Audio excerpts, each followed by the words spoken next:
Dr. Rajvi Mehta is with me. Welcome to the show, ma'am. Thank you. It's a pleasure. It's good to have you again. I keep seeing some parts of the episode that we did and I can't get over it because that is the idea of having those conversations. Clarity for people who are watching this. And I've been lucky enough to have you in one role earlier. And today we are having you as an embryologist. Okay. Can you, in layman terms, explain what is your job profile on a daily basis? See, basically what an embryologist does, it's a very relatively new profession. So basically, in common man's term, when people have difficulty conceiving, they go in for IVF or in vitro for fertilization, or commonly told, understood as test tube babies. And the actual work that is done in the lab is done by the embryologist. So IVF came into the world in 1978, in India also 1978. The major one came in 1986. So since then, the profession has been there, but it was not really called as embryologist. The term came in around 2000. And yeah, because there was no such term. So we were reproductive biologists or, different terminologies because it was a very new thing. I mean, there were hardly 5 clinics in India. And so as it grew, and then the embryologist role actually would be to take care of the entire laboratory where you're going to create life, to process the gametes, the eggs and the sperms, mix them or inject them, and I would say, take care of the embryo as it grows for the first 5 days of life. So that's the major role. And to make sure everything goes right, because whatever happens in this first 5 days may reflect later on the fetus and the fetus on the baby. So that's what an embryologist does. That's the role. Now that you're explaining the scientific terms, is this a setup which is very advanced and costly? Yes, it's a very advanced and costly setup because first of all, the environment in which we work needs to be very clean. Because you're growing the embryos, and even say quality of air gets compromised or the temperature shifts, it affects, or pH shifts, it affects the embryonic growth. So we have to work very hard to maintain the environment as close as possible as it would be in the uterus and fallopian tube. And it requires, so it's a high skill job. And in addition, it requires what we would say, you know, a lot of equipment, which is quite expensive. So it is an expensive setup. You said that you need to be highly skilled to be part of this profession. Does it put a lot of stress on you in terms of, because it's a daily job, it's not one Right. Today I need to take the stress and next day I can be a little chilled about it. No. So if I talk about myself, I've been into this since the 80s, mid 80s. So it's been a while. So now I'm more involved in the training and teaching aspect.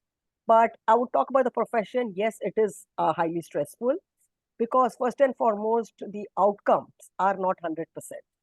So, even supposing we start, say, with 10x, we may get the embryo to grow to day 5 when it's, ready to be put back into the uterus. The success would be around 40-45%, no?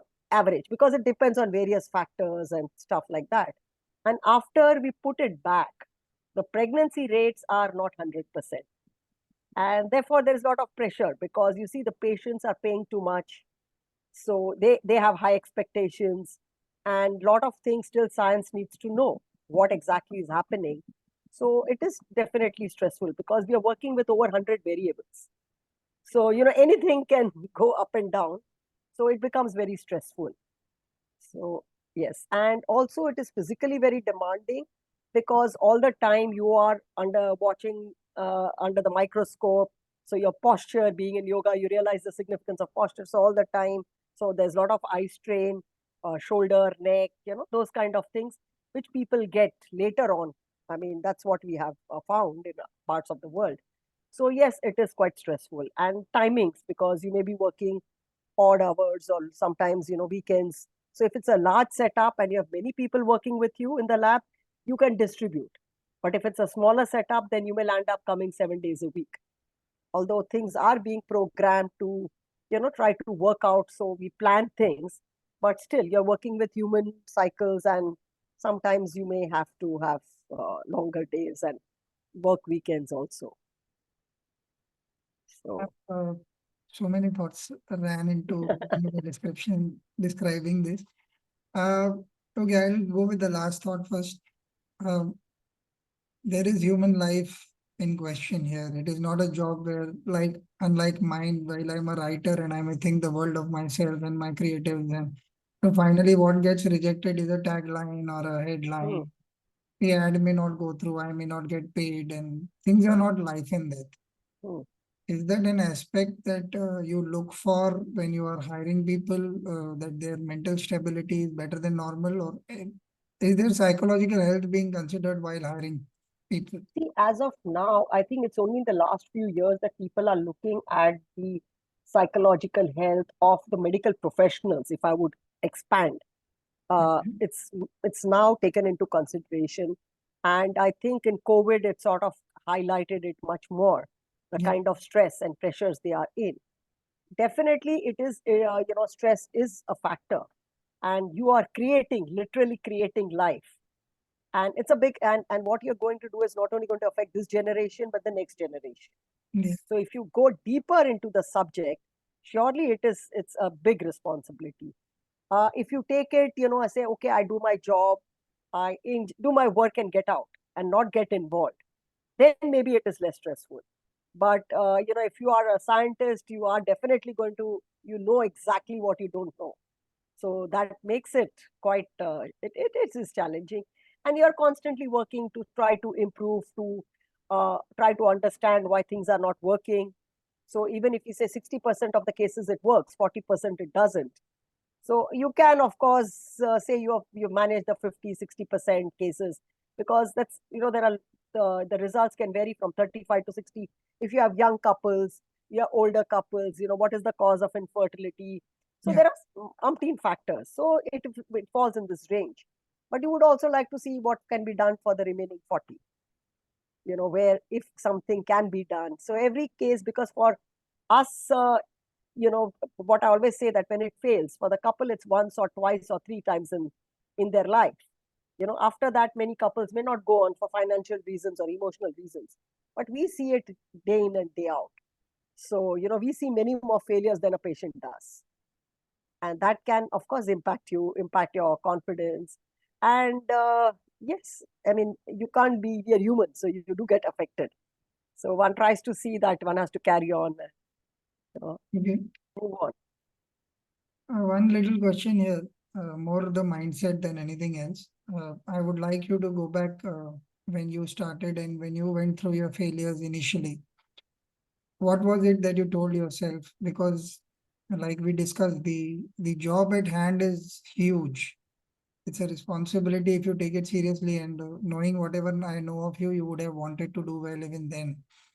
How did you So convince yourself to go back to work and say, "Okay, never mind, let's get no, back the to it." thing is, when you go, first of all, in the early days when I started, we had a lot of mentoring, and the mentoring wouldn't be in months, it would be years. So, incidentally, I joined a doctorate program in ICMR's National Institute for Research and Reproduction, and I used to get my study material from the IVF setup. So, I used to be present for at least 5 years. So, 5 years you are observing it, so you are sort of growing up with it in that sense. Okay. So you are subconsciously trained to handle this, and you look at it scientifically, not emotionally. So every embryo you see, okay, what was it? You go back and analyze. You try to see patterns, patterns in the morphology of the embryo, the patterns in the age, patterns in the cause, patterns in the hormone profiles. So that's how the research starts. So that's where you see, and then you say, okay, I have got certain hypotheses, and can I implement that? So that's how it works. So This you have to have a balance between your scientific mind and emotional mind, and that's how you handle the situation. uh, this reminds me of a time when I had a very serious lung infection many years back, 25 years back or something. And it went on for a year or long. Mhm. And the doctor once he grew fond of me, but he said, you know what? I'm not happy that I'm fond of you. As a Yes. doctor, we would rather see lungs and heart and other parts of the body rather than a human being, because it makes it very difficult for us to treat you without getting involved. True. So, what do you? How how does one react to one's emotional this? Although you did say science, you have been brought up in a scientific manner to look at things. But say once in a while when something like these happen, or you absolutely have a program to ensure that these newbies also do not interact with the clients in a more emotional manner. Is No, there any pattern? no, actually things are very different across the country when it comes to an embryologist. In the early days, we used to interact a lot with the patients. So there would be counseling. You understand their mindset. So the moment you understand what they're going to, your commitment becomes much more stronger, because you would have patients who have sold off everything and come for this. And 80s economy was not what it is today. So to spend that money, people would actually sell off land and come. So you become so committed that you want to see what is the best possible that you can give. Over a period of time, when the thing started, so we sort of grew up, I would say, especially in my case there. Over a period of time, if you started working in the lab, you're isolated in the lab. You don't come across the patients. So in many clinics, embryologists are not allowed or do not interact with the patients. They are confined to the lab. There are advantages to this also, the emotional aspect. You're technically strong, you're maybe scientifically strong, and you do your work. But over a period of time, I think it is important for the embryologist to interact with the patient, because moment you interact, you realize the seriousness of the job. Your commitment is going to be much more different. Like I have got 10 eggs. If I've lost one, no, I realize that for that patient, that one egg could have led to an embryo or a baby. So that's the thing. Also, I feel from the patient's perspective, they are also feel much more comfortable that these are the people who are handling the embryos. So, see, these are the people, so they have more confidence when you tell them information. So if we tell the doctor and the doctor communicates to the patient, it's still second-hand information. Yeah. So what we see, so that adds on for the patient's confidence. Third thing, I think we all take the cumulative responsibility, because in this setup, there's a clinician and there's an embryologist. Now, clinician gives hormones to the patients, does the surgical procedures, gets the eggs or fluids. We look into those fluids, get the eggs, fertilize, create embryos and put them back. Now, when things don't succeed, where did things go wrong? Is it the quality of the eggs? Is it the quality of the sperms? Is it the quality of hormones given and the procedure? Has something happened in the lab? Or is it just the limitation of what we know? Or is it just a natural situation where you don't get 100% success? So you see, there are so many ifs and buts. So when you're working together, you can actually discuss with your clinician and what is best for the patient then and future. So it's a mutual responsibility, because we don't face patients as much as the doctor does. Yeah. So for them also, it is hard to communicate failure. I mean, it's traumatic. Of course, you develop the skills and you have developed them, but still, it's not easy. So I think all this does help. But on the other hand, as embryologists, we also need to be trained how much to talk, what information to give. If something is going in my head and I just go and say, oh, the embryos look excellent. Now, what is excellent? Does it imply, because we are never 100% sure, that this is going to lead to a baby? We still don't know that much in science. Now, the patient is going to be very euphoric and it doesn't happen. So, how to maintain a balance? So, there is a lot of, it's a balancing act. What information, very factual information. So, we are trying to now see how an embryologist can become a counselor also, because counseling is the most important part. I mean, infertility can be considered as a reproductive disorder. It's a disorder of the reproductive system, but I call it an emotional disorder, Yeah. because the symptoms are emotional. It doesn't matter if you don't have kids. I mean, except in certain types of infertility, like endometriosis, or, where there is pain. Otherwise, there is no physical problem. It's all emotional. So I think the emotional aspects need to be handled. That's the first priority.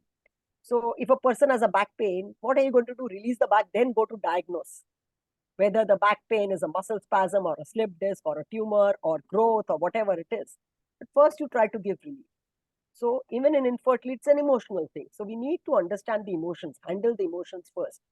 Because otherwise, what's going to happen? You're going to make them worse than before they started. The failure is going to make it very bad. Some people can handle. Now, today, as it is, people have a lot of stress, general. They are sometimes on the brink of, what do you say, anxiety or depression, borderline, in a sort of clinical situation. And this becomes a big trigger to push them back. So, they may be managing it, but then this is a big push. So, for a life which we presume will be better in the future, we are destroying the quality of life of the present. So, it's something which we need to take into consideration. And therefore, counseling is very important in fertility treatments. And I think counseling comes in various phases. You have the clinical counselors, the psychologists, but also the people who are handling. So they also need to, be trained of talking and interacting with the patients, because they also know when the patients come for anything that nothing is going to be 100% successful. I mean, in any kind of an ailment. And people are aware, because otherwise nobody would fall sick. Everybody would be there. But how much you're doing, keeping them informed, keeping them updated, helping them to make decisions. So there's a lot involved on the emotional front in medical treatment, which is now gaining importance, because for a long period of time, medical treatment for a while went into that domain of skill and knowledge. Now we are getting back to the emotional aspect, which does play a role. So that's something which we need to work in. Interesting things that came to mind, not directly related. There is this place where I go to where this guy has a temple inside his house only. Uh-huh. His neighbor is a doctor. Okay. The doctor comes on a particular time, and every day he comes and he does his puja and he takes the prasad and he leaves for his clinic. Yes. This happens a lot more in India as far as I'm concerned in experience. It may be happening abroad, but I'm unsure of how that works Actually, out. if you see most of the big hospitals in India, there is an idol at the entrance of the Yeah, hospital. true. So in the job that you guys are doing and your personal uh, religious beliefs or beliefs about an existence of God or things like that, how does that impact the result of the work that you're doing? Is it an adversity or is it good to have it in case of the kind of failures that you're talking about? Because they are huge in the beginning. I'm sure that it must be taking a toll on the people who are joining this profession anew. Yeah. So I think in entire medical profession, for that matter, if you look at it, because everybody sees failures, whether it is failure of a procedure or failure of helping or death or, the extremes. So yes, I mean, everybody's belief system and coping mechanisms to exist. Everybody has their inbuilt coping mechanism for everything. Yeah. So yes, I think it is not an adversity.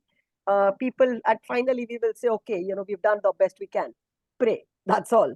So it's something which you say and say, okay, luck or whatever way, because we really know how much is possible.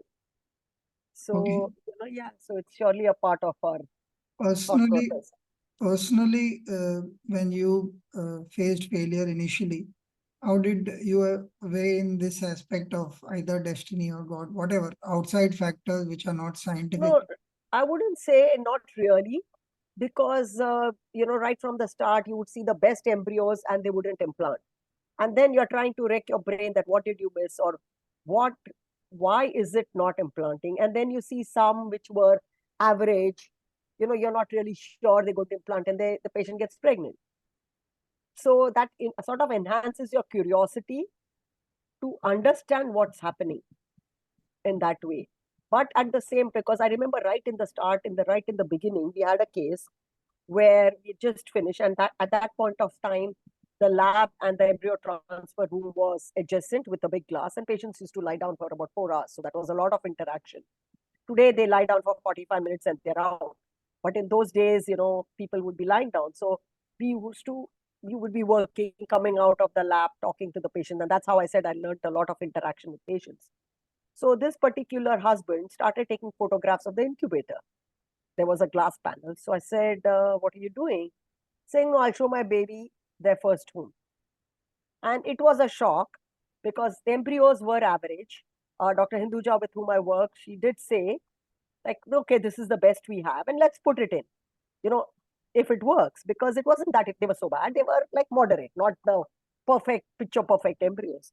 And she conceived. And obviously, you're not going to blurt out and say, we'll say, yeah, let's hope, good or something, and just end the story there. So that sort of gave me the impression that how much the mindset matters. I mean, that guy was so confident, and it Yeah. could be just incidental, whatever it is, Yeah. but it does show that there's no harm. But then we don't want to create over enthusiasm. So I think the whole thing is being factual, and so they're prepared for every eventuality. So, but again, because when we talk statistics to patients, for the patient, statistics have no meaning. I mean, if I say success rate is 40%, what does it matter? For patient, it is 1 or 0. It's 0 or 100. There's no point in statistics. But it is just to give an idea that, yes, things may not work.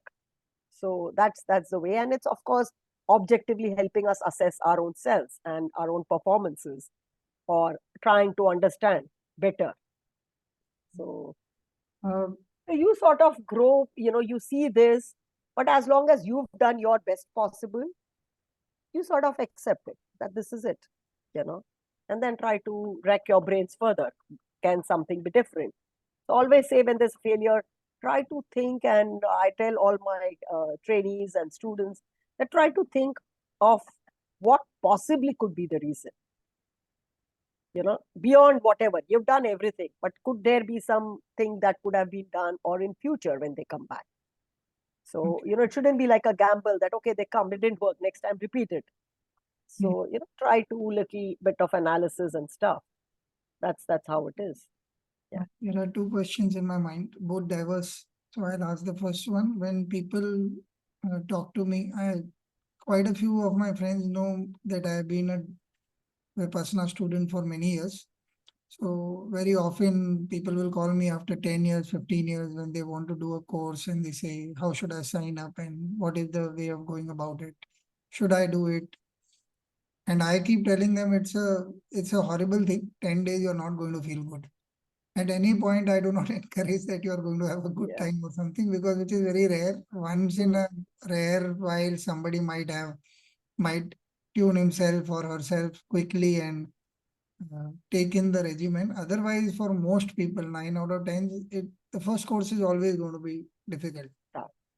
So, is there anything like that that you do when people come to you?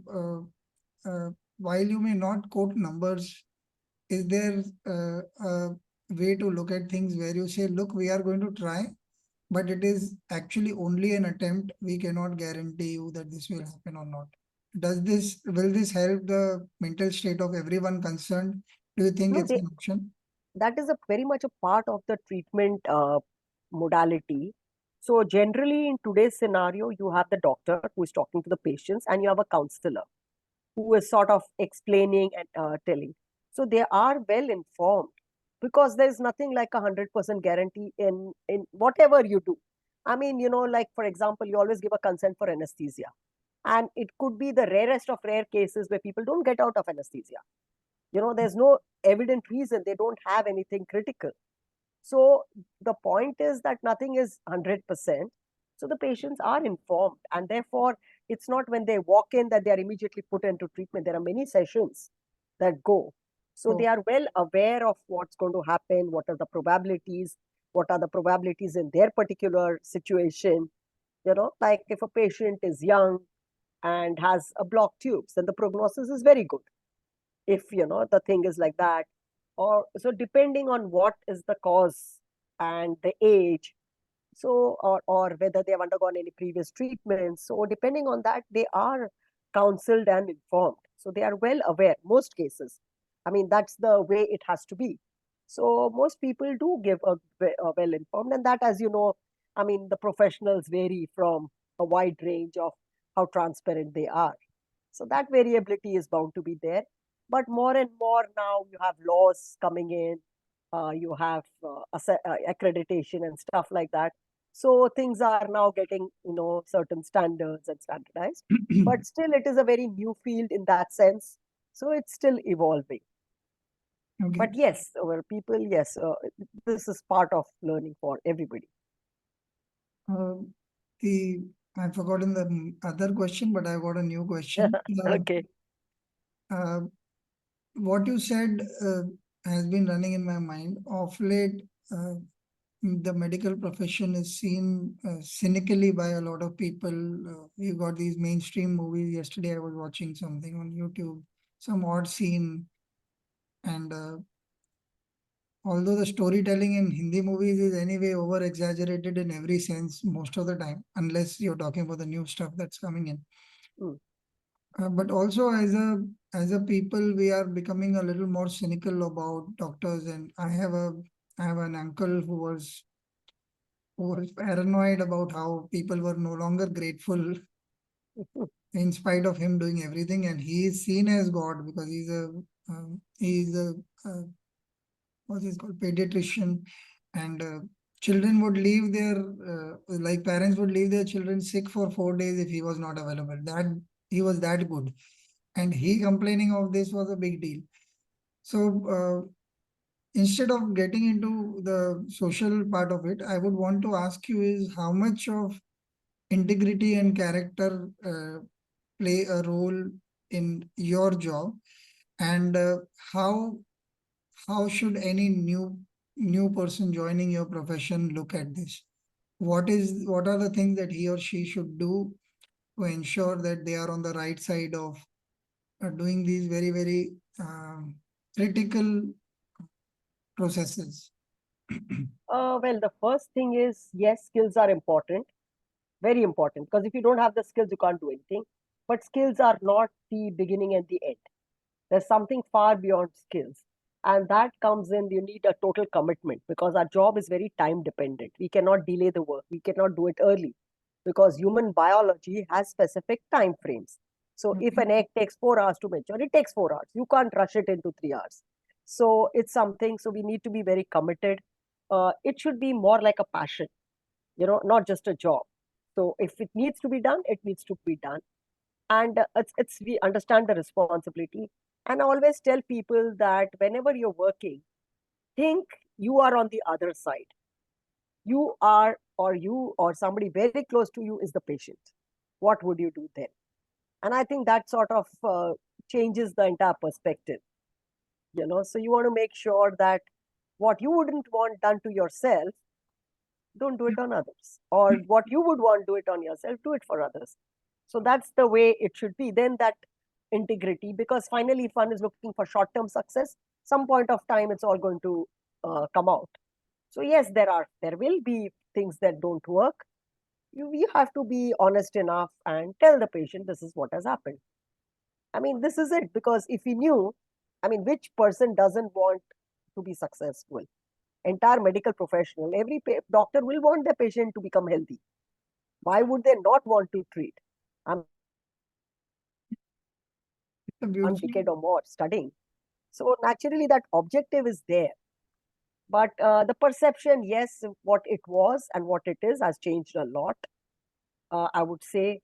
And that may be for a minuscule proportion of people who are possibly extensively commercial or extensively, not communicative or whatever, which is highlighted. But still, a large proportion of the population does, medical professionals do, are concerned about the patients. Okay. So that's, yeah. So even in our profession, I mean, if you only look at success and say, okay, I want to give you a baby and do what they can. So one has to keep the ethics. Ethics are very crucial.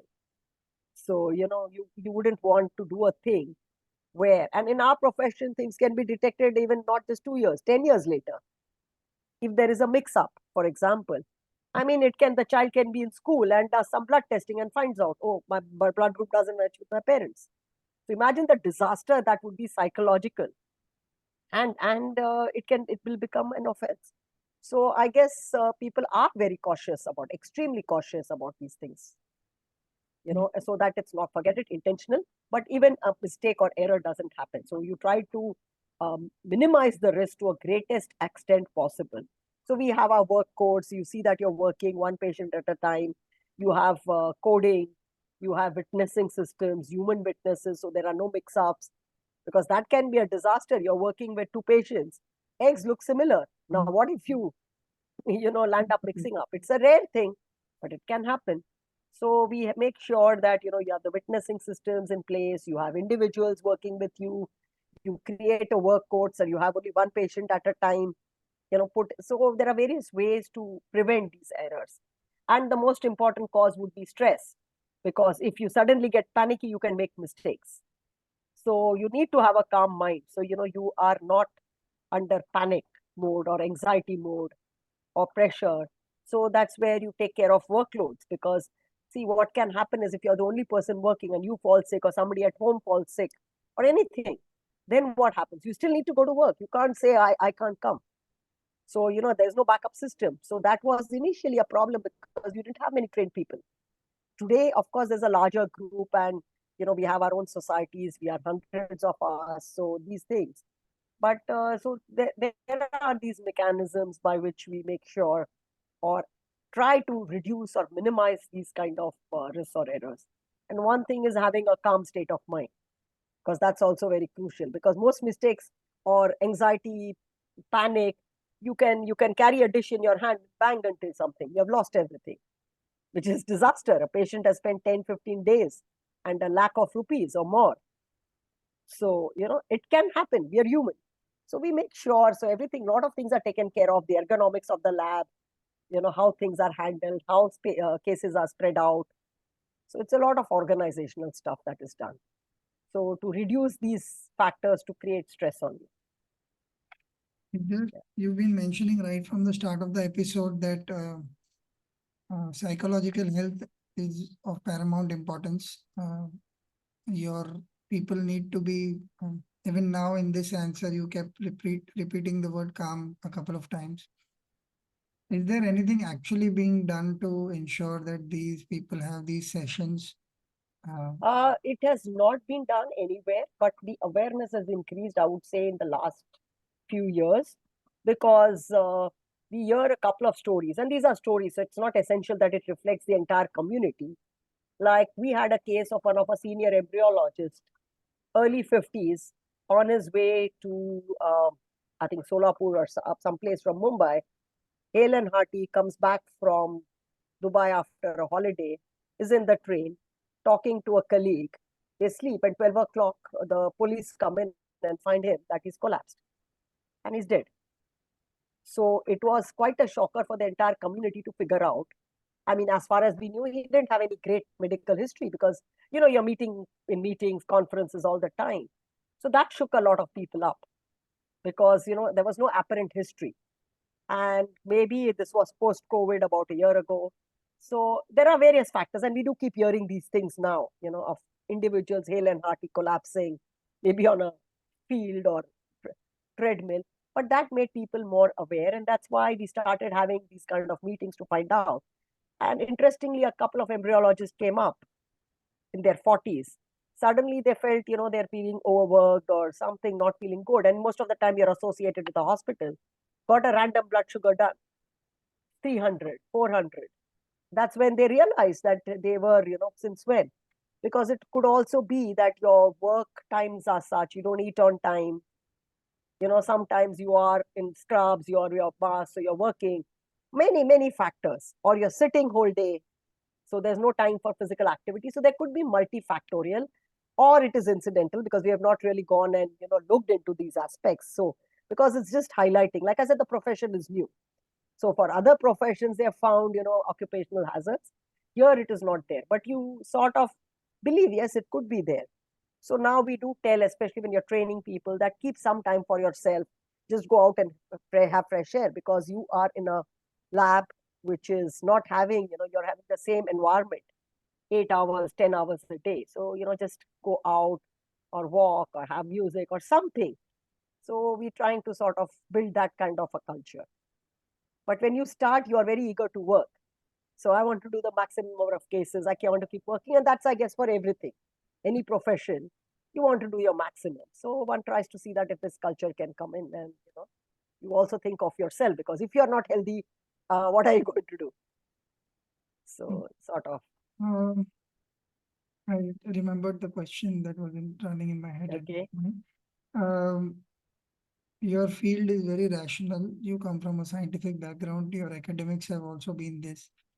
Uh, I've heard you talk about yoga, and you do not uh, cover it in mumbo jumbo. Most of the time, you try and explain it in scientific, rational terms for us to comprehend. Uh, I think I may have asked you this question before. Do people find your emotional capabilities lesser than others? Because people tend to overreact most times that No, I don't think so. no. Because most of the time, I think anybody who is working with patients will never overreact. Because I feel that if you are going to overreact, you're passing on all that to the patient who's already having a lot of baggage. So one has to be very, balanced and calm. At least not express it. Yeah, no, on the contrary, my question is the opposite. I That do know. they think that you don't express yourself I enough? don't think so, because I don't think what our job is to do our work and not just give some empty, oh, I feel so bad for you and I feel so sorry for you. I feel that makes no difference. So True. I think what's important is to deliver whatever you're doing rather than sweet talking. So I personally very strongly believe, yeah, I'm not saying be rude or be rough, Yeah, yeah. but just mollycoddling, oh, you're so nice, you're so good. Yeah, transiently the individual feel, oh, I'm so good, but that doesn't help. So our job is to make a difference, and a difference which at least has some lasting effect, not those 20, 30 seconds I make you feel. I think it's more important to deliver and give an effect. So when you're working, you need to do your best and not just praise, oh, excellent eggs, oh, you're so good, we got so many eggs from you and you've delivered, you've given us beautiful embryos. So I don't think those terminology exist. Because how do Mm, you define beauty of embryos? Yeah, they're good. This is it. You have to be factual. And because then you are able to explain what's going to happen next, which is not in your control. But if I get very emotional, I can get emotional when I am on my own and say, oh, the blastocysts were beautiful. Or when I'm talking to colleagues who understand me, oh, lovely trophectoderm, lovely inner cell mass, this, that, etc. But when you're talking to a patient, it's needless, because that's not where their treatment ends. Their treatment ends only when they get a baby. Not to get, they don't come to us to get beautiful embryos. They come to us to get a healthy baby. true. So I think we need to be very balanced on that front, and just showing, because to me, showing emotionality is superficial. You know, so it's not serving, and possibly it's all individuals' behavior. I mean, every individual is cut out to Yeah. their. Uh, This is more, I want to slant this towards your personal rapport with family, friends, when you're dealing, because there are a lot of people within relations, I find emotions play a huge part. And at that point, people coming from a rational scientific background, having all the right answers. Like I did a podcast with two kids some time back, and one of them was completely in awe of the other. And when she asked me, "You're not reacting like that," I said she seemed to have all the right answers. Not many people like all the people with right answers. And anyway, my idea is to share vulnerabilities, problems, and put it out there to as empathy hmm. more than having the right answers. And in doing so, I may share my modus operandi of how I resolve my problem, or you may talk about your profession at this point of time and how you resolve them. So how do you look at this scientific temper part of it? Does it impact your personal relationships? See, what happens is when people don't know you, it may. Somebody is meeting you. they may think like, oh, how beautiful, how nice. You don't say that. So they may feel, but it doesn't matter.